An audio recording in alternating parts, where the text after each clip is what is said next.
tsunamis, all these things, everybody's like, oh no, America's not gonna give, and then they break the new records. Because when there is a problem and people are in need or at risk, and it's clear what the problem is, and there's a clear thing that you can do, and it will clearly have an impact, people will respond. What that has to do with any of us in this room is this. Whatever your issue is, if it's the one we've just talked about in this session or any other session, if you can tell the story through using the blogs, using this social media, I know it's scary, and putting it out there, telling a story from your own life, telling a story that matters to you, then telling people how they can get involved and how it will make a difference.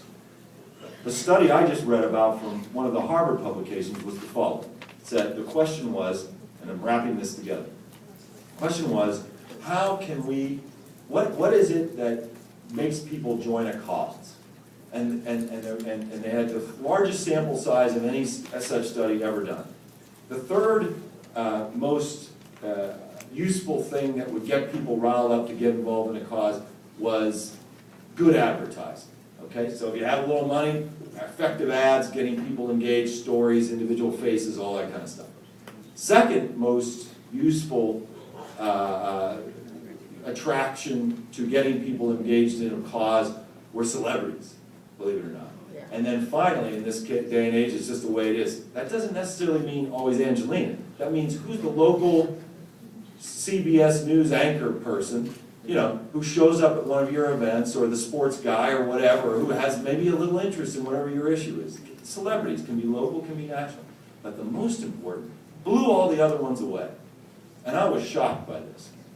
The thing that most people identified was to why they would join a cause was when a friend or a family member made an appeal to them directly and said, this is why, this matters to me, this is why I'm doing it, and can you help me with this? That means every single one of us in this room have unlimited power of recruitment. And if you take the plunge, you know, when I was coming up, I used to keep this little piece of paper in my pocket. I'm a horrible pack rat. And I would have these, and I would keep rewriting it all over and over again, so I could keep it on a little, one of those sort of telephone answer machine pieces of paper. And I would have all of my most important telephone numbers on that little piece of paper. If I lost it, I'd be sunk.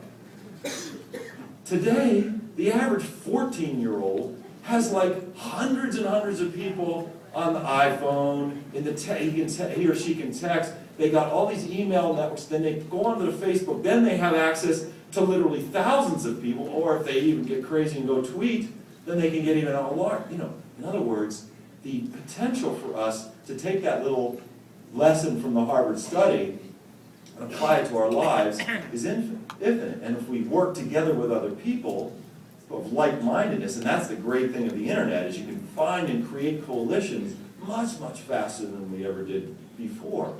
I mean, it's really a new day. So I guess gosh, that was a long way of saying that at the end of the day, we have to adjust with the winds, not as if we're blown by them, but see where the wind is blowing, see where it is, and then set ourselves up to maximally benefit our issues from the way the winds are blowing.